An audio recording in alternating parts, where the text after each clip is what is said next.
E, inicialmente, no nosso primeiro tema de hoje, nós vamos falar sobre liderança. Nós vamos falar sobre trabalho. E falar sobre trabalho está alinhado aos 17 Objetivos de Desenvolvimento Sustentável. E, a partir de agora, o nosso assunto está atrelado ao ODS 8, que fala sobre trabalho decente e crescimento econômico, de forma inclusiva e sustentável. Então, é com o ODS 8. O ODS 8 faz parte dos 17 Objetivos da Agenda 2030 e eu lembro a você que o Sistema Sagres de Comunicação faz parte do Pacto Global de Mídia e, por isso, a gente alinha editorialmente os nossos conteúdos aos 17 Objetivos da Agenda 2030.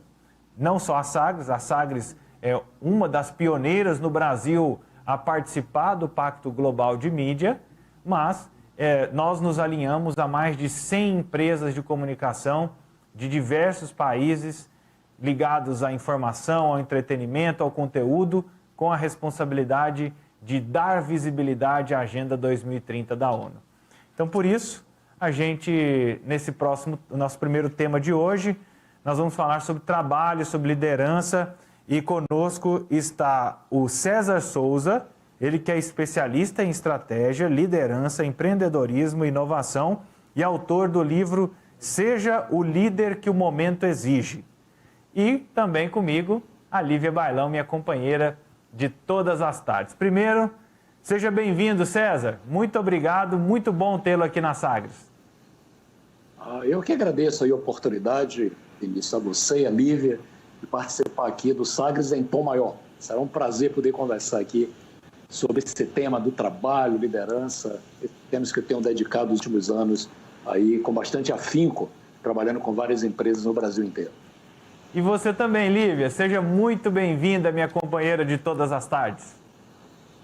Obrigada, Vinícius. Um beijo para você aí no estúdio, a toda a equipe do Tom Maior e a quem nos acompanha pela internet, pela TV, pelo rádio. Uma tarde em tom maior para todos nós. César, você estava falando que tem muito tempo que estuda essa questão de trabalho, liderança. Quanto tempo que você estuda essas questões? Olha, esse tema de liderança e o mundo do trabalho tem pelo menos os últimos 20 anos que eu tenho me dedicado, né, como consultor, como autor, como palestrante, a lidar desse assunto, né? Mas, na realidade, já passa um pouco mais do que isso. Eu já tenho praticamente 40 anos aí de experiência profissional e já trabalhei bastante como executivo, trabalhei em vários países do mundo. Nos últimos 20 é que eu tentei me aprofundar a partir da minha prática, da minha vivência como executivo. Eu tentei me aprofundar realmente como um estudioso, um consultor e, recentemente, como um autor de livros, né, sobre liderança e sobre o mundo do trabalho.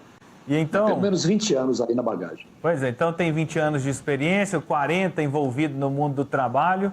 A minha pergunta vai ser: quantos tipos de líderes ideais já foram desenhados, estimados, pensados ao longo desses 40 anos?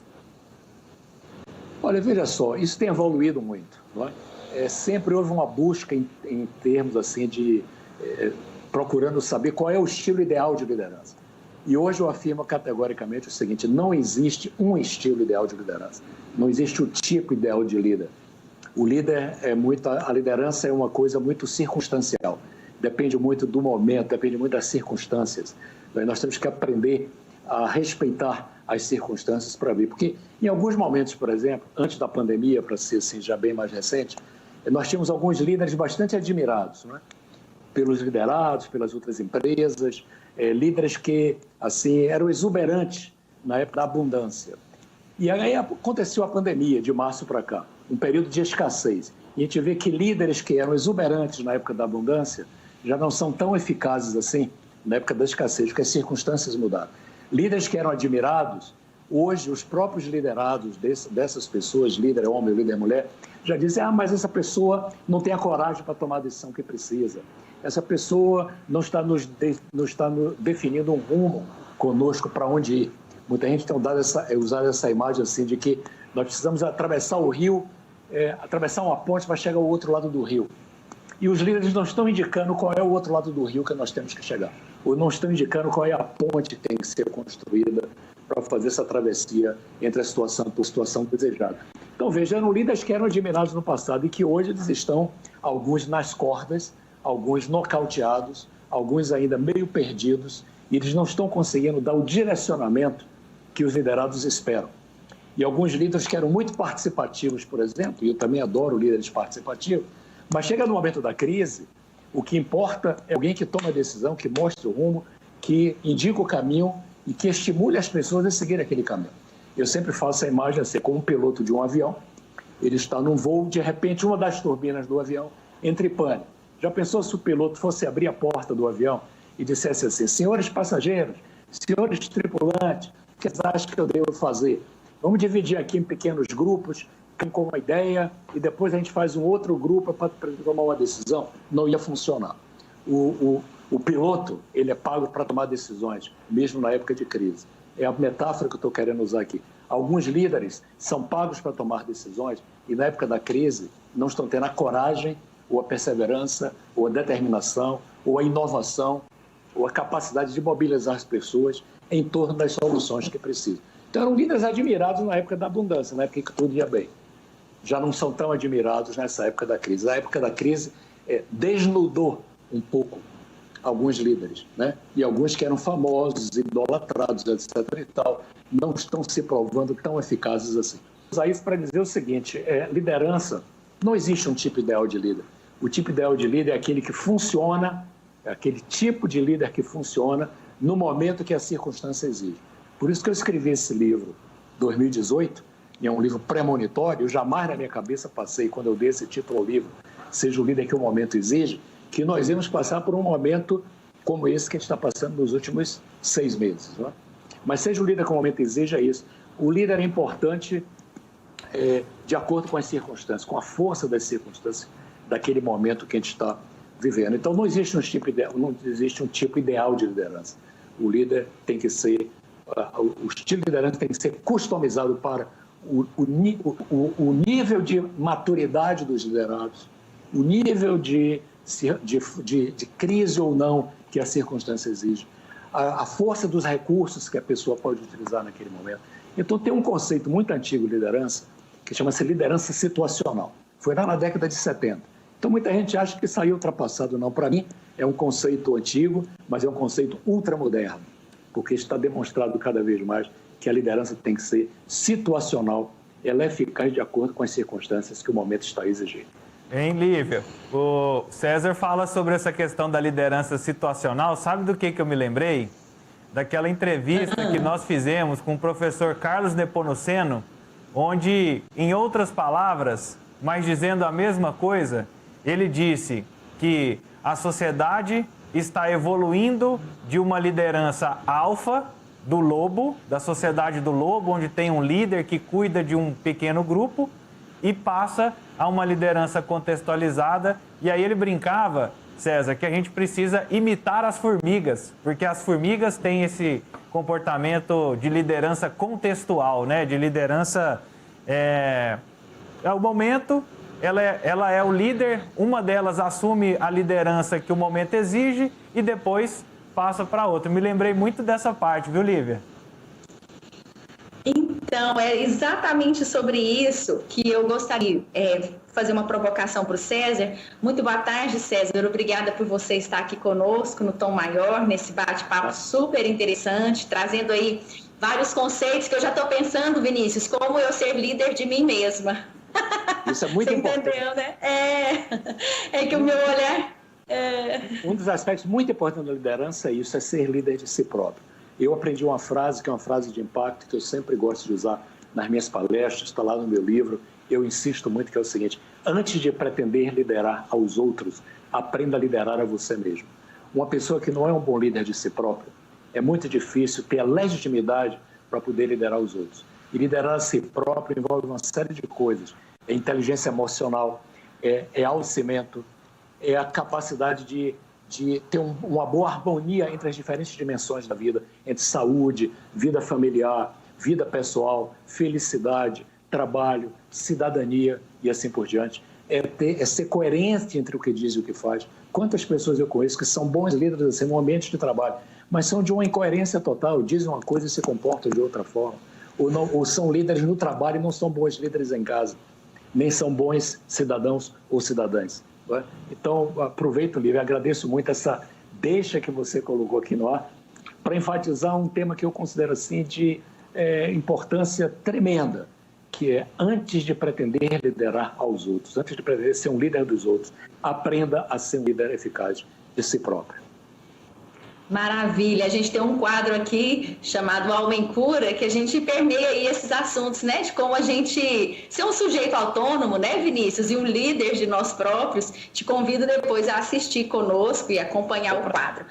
Mas olha só, César, o Vinícius citou aí o exemplo das formigas, eu fiquei pensando aqui, hoje a gente trabalha muito essa questão de conceito de não tem hierarquia, aí é uma questão, é uma coisa horizontal, não é vertical, é um coletivo de pessoas, né? São novos valores aí ditando o movimento do mercado também, né? Como a gente trabalha dentro dessa perspectiva de horizontalidade? Esse é um passo importante, né? Os líderes modernos e mais bem-sucedidos que eu conheço são líderes assim. Eles pensam da seguinte forma: o líder competente não é aquele que tem gente atrás de si. O líder competente é aquele que tem gente em torno de si. Então veja que diferença enorme essa frase faz. Uma coisa é você ter seguidores. Seguidores é ótimo para quem é influencer, para quem anda em redes sociais. Eu tenho 1 milhão de seguidores, ótimo. Você tem 1 milhão de seguidores, é um bom ativo. Mas não necessariamente um bom líder é quem tem 1 milhão de seguidores. Porque seguidores são aqueles que às vezes seguem cegamente. E o bom líder é aquele que forma não apenas seguidores. O bom líder é aquele que forma... Então, o líder, eu diria assim, para usar uma linguagem mais moderna, o líder 1.0 é aquele que achava que é a solução de tudo. Eu sou o gênio, eu tenho seguidores, eu formo seguidores. O líder, eu diria 5.0, é aquele que não é que ele é o gênio, a genialidade dele ou dela é em criar condições para que a liderança dos outros apareça. Não é aquele que tem seguidores, é aquele que forma outros líderes. Eu acho que essa faz uma diferença. Não é aquele que tem gente atrás de si, é aquele que tem gente em torno de si. Então, esse é o líder competente. Aí vem a horizontalidade do que você está colocando muito bem, Lívia. Ou seja, o líder competente ele não pode ser só olhar só para baixo, ou seja, baixo entre aspas, para seus liderados e ter seguidores. Ele tem que olhar para os lados, para os seus pares, tem que olhar para cima, para os outros líderes, tem que olhar para fora, se é dentro de uma empresa, tem que olhar para a comunidade, tem que olhar para o todo. Esse é o líder 360 graus. E é isso que nós precisamos, líderes com propósito, líderes que pensem em 360 graus, líderes que formem outros líderes, não apenas seguidores. E isso não é só no ambiente de trabalho, é também em casa, por exemplo. Começa em casa. O pai ou a mãe que quer fazer do seu filho ou filha uma pessoa apenas obediente, não está formando um bom líder para o futuro. Está querendo formar alguém assim, o que a gente chama lá no Nordeste, eu sou nordestino, que a gente chama do pau mandado. Né? Ele está querendo formar um pau mandado, está querendo formar aquela pessoa obediente, aquela pessoa que não questiona, aquela pessoa que não pergunta, aquela pessoa que simplesmente segue ordens. E tem pais e mães que gostam disso, gostam que filhos apenas sigam ordens. Aí essa criança vai para uma escola, encontra um professor lá, que também não quer ensinar a pessoa a pensar, quer que decore uma lição, quer que responda aquilo na hora certa, quer que fique quietinho, quer que seja obediente. Aí essa pessoa se forma, vai para um estágio, entra numa empresa e encontra um chefe que também quer, o estagiário, meu filho, você não é feito para pensar, você é pago aqui para fazer e não para pensar. Então veja o ciclo vicioso que a gente forma em casa, na escola, na empresa, de pessoas que não aprendem a pensar. E para mim, o questionamento é que é a base do crescimento. Um bom líder só é formado, ou uma boa líder, se tiver uma capacidade de questionamento da realidade. É um líder transformacional, que quer mudar a realidade, que quer criar uma melhoria para a sociedade, que quer criar famílias mais felizes, que quer criar empresas mais saudáveis, que quer criar uma sociedade mais justa, que quer fazer alguma coisa que faz a diferença, que tem um senso de propósito. Então esse para mim é um líder com L maiúsculo. E não simplesmente o chefe, que é aquele que quer seguidores, pessoas obedientes, pessoas que não questionam, pessoas que comem ordens. Aí você está perpetuando um baixo nível de inovação dentro das empresas. E quantas empresas eu vejo que querem assim, eu quero ser uma empresa inovadora, e contratam um expert em inovação, ou cria um departamento de inovação. Não vai resolver. Isso é um tiro no pé, isso é jogar dinheiro fora, perder tempo. Porque inovação não é um departamento, inovação está na cultura de uma empresa ou na cultura de uma pessoa. Inovação é quando você estimula as pessoas a terem curiosidade, a questionarem, a tentarem coisas diferentes, acertarem, errarem e corrigir rapidamente seus erros para construir o novo e não para ficar simplesmente se perpetuando no status quo. Então, para mim, essa é a diferença entre o líder vertical, como você muito bem colocou, e o líder horizontal. O líder vertical tem gente atrás de si. O líder horizontal tem gente em torno de si. E o apelo que eu faço a quem estiver nos assistindo aqui é o seguinte: transforme-se num líder 5.0, ou seja, aquele líder que forma outros líderes, que tem gente em torno de si, aqueles líderes que ajudam as pessoas a questionarem para mudarem a realidade. César, nós temos, como perfil da nossa programação, temos diversas idades, temos pessoas que acompanham pelo rádio, acompanham pela TV aberta, acompanham pela internet. Principalmente na internet nós temos os jovens aprendizes acompanhando, que fazem parte aqui nos apoiam dentro do sistema Sagres de comunicação. E muitos deles, dos jovens aprendizes, estão iniciando no mercado de trabalho. Queria que, nesse encerramento, porque se deixar eu, você e a Lívia, nós vamos ficar aqui até às 6 da tarde conversando. O que será um prazer. Por onde devo começar? Que tipo de sugestão, de dica, além do livro, seja o líder que o momento exige, mas está aí na tela para quem está nos acompanhando em imagens, para essa turma que está começando agora, ou para a turma que está querendo se recolocar no mercado de trabalho, como ele pode construir essa liderança e ser esse líder que o momento exige? Olha só, primeiro, meus respeitos a todos esses jovens aprendizes, as pessoas que estão começando. Eu tenho um carinho especial por essa turma, porque é onde reside o futuro. E eu estou sempre olhando para o futuro. Eu não dirijo minha vida nem minha empresa olhando para o espelho retrovisor. Eu dirijo olhando para o futuro. E o futuro são esses jovens que estão aí. Então, jovens, é o seguinte: primeiro, procurem um propósito na sua vida, que eu acho que é uma coisa extremamente importante. Procure ter uma vida que tem um propósito, uma razão de ser. Qual é a obra que você vai construir? Qual é o legado que você vai deixar na sua vida, que eu acho que é importante. Segunda coisa importante é o seguinte: entenda que o mundo do trabalho, você que é jovem aprendiz, vai ser dividido no futuro em 2 blocos. São os trabalhos repetitivos e os trabalhos criativos. Os trabalhos repetitivos no futuro serão sempre... Vai haver a tendência de serem substituídos por trabalhos mecanizados, cada vez mais automatizados. E o trabalho criativo é esse que vai depender realmente da inteligência, da sensibilidade, da emoção das pessoas.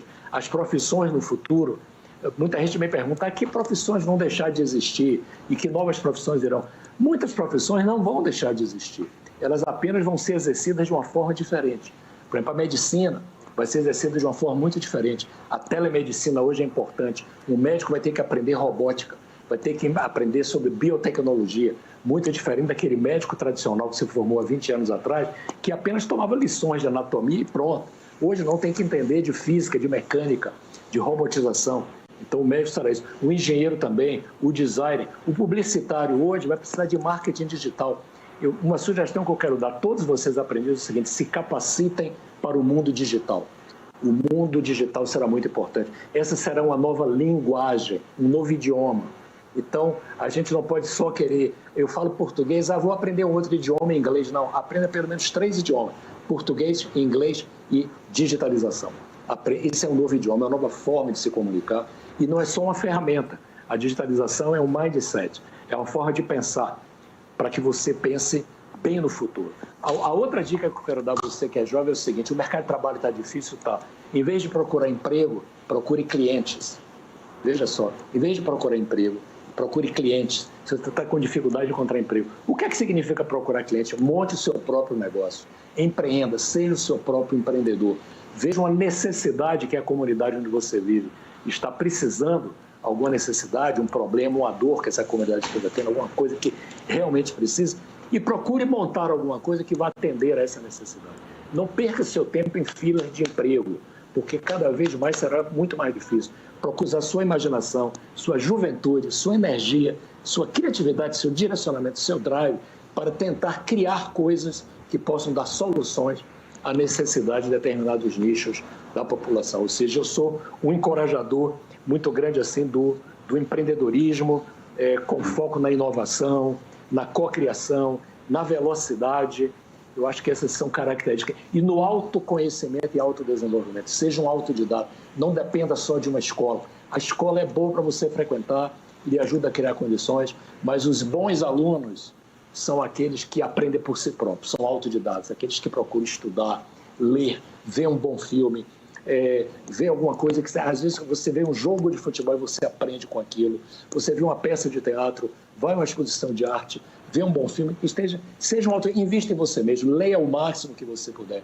Não fique só na superficialidade, às vezes, das fake news, das notícias rasas, das coisas que não têm profundidade. Procure estudar e não precisa estar em escola para estudar.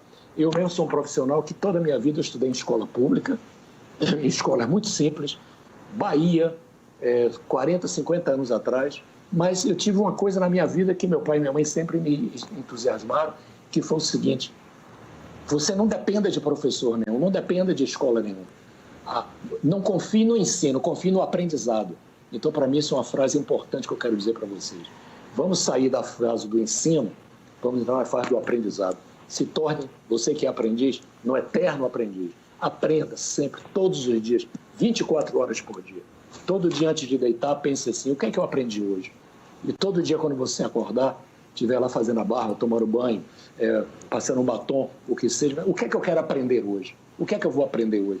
Procure ser um eterno aprendiz todos os dias, todas as horas da sua vida. Que o profissional qualificado é aquele que tiver conhecimento para si e para distribuir para os outros. Não é só para guardar para si. É aquele que puder ter conhecimento para compartilhar com os outros. Essas serão as pessoas notáveis e diferenciadas do futuro, no meu modo de pensar. César, muito obrigado pela sua participação, por essa energia intensa. Eu particularmente... Contagiante. Muito obrigado. Adorei a sua participação. Espero que a gente possa conversar mais sobre isso, envolver mais e ter mais vezes para a gente conversar um pouco sobre essas questões do mundo do trabalho. Agradeço muito a sua presença e até uma próxima oportunidade. Até uma próxima. Estou à disposição de vocês. Assim que acharem que eu posso contribuir com algumas ideias, estarei à disposição. Muito obrigado a ambos. Muito obrigado. Obrigada. Esse é o César Souza, ele é escritor, autor do livro Seja o Líder que o Momento Exige. Essa frase, Lívia, já é uma frase de alma em cura. Seja o líder que o momento exige. Está aí o livro, a capa do livro, para você que está nos acompanhando em imagem. E o César Souza, ele é especialista em estratégia, liderança, empreendedorismo e inovação. Lívia, essa frase é boa, né? Essa frase é excelente, Vinícius, e muito interessante quando ele coloca, né, essa questão da pessoa estar bem consigo. A liderança não está a inovação, ela não está no departamento da empresa, ela está dentro da pessoa que tem aptidão para inovar, para ser criativa, para ser sensível, sagaz, né, com o universo que a cerca. E é como a gente fala aqui, não tem como. O que a gente vai levar para as nossas empresas, para as nossas instituições públicas. Eu vou ser um gestor público, eu vou ser um empresário, um empregado, com as características que eu tenho, não adianta. Então, eu preciso investir em mim para que eu possa dar o melhor ao outro, ao mundo, à empresa, a servir a vida, né, de alguma forma, que é o propósito, digamos assim. Mas muito bacana e, assim, show de bola. Adorei nossa entrevista de hoje. E aí, Vinícius, vou emendar aqui o Alma em Cura, como continuidade do nosso tema de ontem, da nossa criança interior. Hoje é uma imagem que eu já conheço ela, é uma imagem pública de um banco público de imagens que circula, né, pelo WhatsApp, pela internet, enfim, Instagram, e que eu sempre acho muito interessante e que ela tem a ver com a criança interior. Eu vou pedir o Euler, se ele puder colocar nós dois assim na tela junto com a imagem, sabe, Euler? Que é aquele jeito que você coloca bem legal. Acho que vai ser bom. Porque aí, Vinícius, eu vou pedir licença para hoje, eu quero narrar. Não, você que manda. Olha como é forte. Então tem um homem, né? E poderia ser uma mulher, enfim. Aqui não tem a questão de gênero, né? Mas tem um ser, uma pessoa. E olha só, ela não parece tão desesperada, mas também não é uma pessoa plena, inteira, leve, né? Tá aí assim, vivendo a vida. A cara dele tá aí, assim, ó, Lívia. Hã? A cara da sua figurinha, a primeira tá assim. Mas desse jeito aí, ele trabalha, ele exerce a paternidade se ele tiver filhos, ele tem um casamento, um companheiro, uma companheira, enfim, ele tem uma relação afetiva, ele faz um churrasco, ele vai para a igreja, para o centro espírita rezar. Esse é o nosso movimento de vida, né? Ele se engaja em trabalhos sociais, ele vai a festas e por aí vai. Então, somos nós vivendo. Só que, então é assim, não tá ruim, mas não tá bom, né? A pessoa não tá plena, inteira, leve, mas tá aí, tá ok, né? Então isso aí é você, sou eu, é todo mundo, todo mundo. E aí, Vinícius, agora começa, né? A gente fala muito isso, né? A gente arranja um jeito de viver na vida, de se estruturar na vida. E olha como a criança nossa, o que a gente ouve lá atrás é tão definidor que o César, nosso entrevistado magnífico do primeiro bloco, trouxe isso. Lá na Bahia, quando eu estudava, os meus pais me falaram assim. Então, olha só como ele hoje, ele perpetua isso. E é bom porque ele conseguiu dar um sentido bom para isso.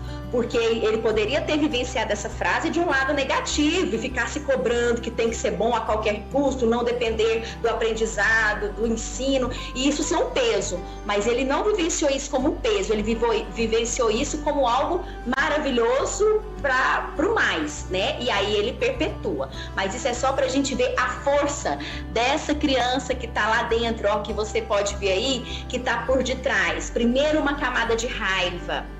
Depois a terceira figura, uma camada de tristeza, né? Então, assim, nem sei como nominar, mas enfim, o que eu vejo isso, né? O que eu vejo aí é assim, raiva, depois tristeza. E o que tá por detrás disso tudo? Uma criança acuada, uma criança com medo de ser abandonada, de ser desamparada, de perder a segurança. Entende, Vinícius? Então, esse é o movimento que a gente faz, só que ela é de um lugar tão escondidinho em nós, exatamente para a gente dar conta de viver no mundo, a gente deixa ela lá, escondidinha, e vai criando essas camadas de raiva, de tristeza, assim, são as nossas máscaras, né? São os nossos papéis. E isso no nível é útil porque nos auxilia a estar no mundo. Só que a gente precisa olhar além. E do lado dessa criancinha aí que tá assim com a cabeça para baixo, ó, que parece triste, tem aquela que nós falamos ontem também, aquela que vibra, aquela sadia. Então nós temos as duas dentro de nós e estão nesse lugar. E elas não aparecem, seja uma, seja outra, porque a gente vai embotando todas elas. Essa nossa criança, né? Que ela é uma só, né? São vários lados da mesma criança. Então a gente vai embotando tudo isso em nós. Então fica mais uma vez o convite. E hoje a nossa entrevista foi fantástica, ver exatamente nisso aí. Você sabe que a gente ouve que o ouvido tá aguçado, né? Eu já me mirei no exemplo dele, quando ele falou que lá o pai e a mãe dele falaram. Olha que interessante. Isso poderia ter sido uma tragédia, digamos assim, e levado ele pro menos, pro peso, sabe? Pra autocobrança. Ao contrário, levou ele para cima. E com isso, nós fazemos isso em relação a essa voz dos nossos pais, né? Ora eu uso isso pro menos, ora eu uso isso pro mais, ora eu uso isso para me cobrar, me criticar, me deprimir, ora eu experiencio isso tudo de uma forma para frente. E assim eu sigo. Então, nós vamos seguir conforme tá a nossa criança interior. Daí a importância da gente olhar para ela, saber que ela existe, admitir que ela existe, primeira coisa, né? Você já admitiu, né, Vinícius? Ela existe, já. Por favor, por favor. Não me passa vergonha, não. Eu já admiti, ela existe. Isso, admitir que ela existe e nos abrir para olhar para ela, porque não é fácil. Olha aí, ele acessa uma raiva muito grande, ele acessa uma dor muito grande, uma tristeza, tem vergonha, tem culpa. Essa máscara azul aí, né? Essa feição azul pode ser a culpa, né? Então, são todas camadas que a gente vai tamponando e a gente é aquilo que a gente é hoje, um papel, né? Fazemos papéis. Mas está tudo certo, não tem nada errado, precisa ampliar a consciência e ir além. Só as pessoas que fazem isso conseguem ser inovadoras, líderes, igual o César trouxe para nós, né? Então, a dica do Homem Cura hoje é essa.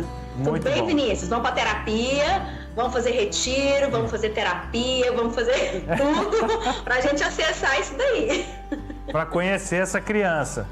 E agora, eu não defini ainda qual presente a minha criança interior vai ganhar no dia 12 de outubro, mas tô na busca pelo presente. Eu já decidi. Sabe que eu estava pensando isso hoje? Eu vou dar um dia inteiro para ela fazer o que ela quiser, sem ter compromisso. Uhul. Eu vou ver se eu dou conta, porque assim, é mais forte do que eu, né? Arrumar alguma coisa para fazer, ter algo a quem me reportar, ao que fazer. Então eu quero deixar a minha criança livre. Eu não sei nem se ela dá conta disso. Ela dá, eu é que não dou, né? Mas eu vou deixá-la livre. Esse é o meu presente. Boa, Lívia. Até amanhã aqui na nossa programação, com Alma em Cura e também com o nosso tema inicial aqui no Sagres em Tom Maior. Um grande beijo e até amanhã. Até, se Deus quiser. Um beijo. A gente acompanhou a Lívia Bailão com Alma em Cura, né? E também o César Souza falando sobre seja o líder que o momento merece, que o momento pede, né? Que o momento exige. Duas reflexões importantes para você que está nos acompanhando e buscando informações nesse momento. Bom, a gente vai para o intervalo. Na volta eu aguardo Johann Germano, o Homem de Marte, que conhece o verão de Marte. Não sai daí que a gente volta já.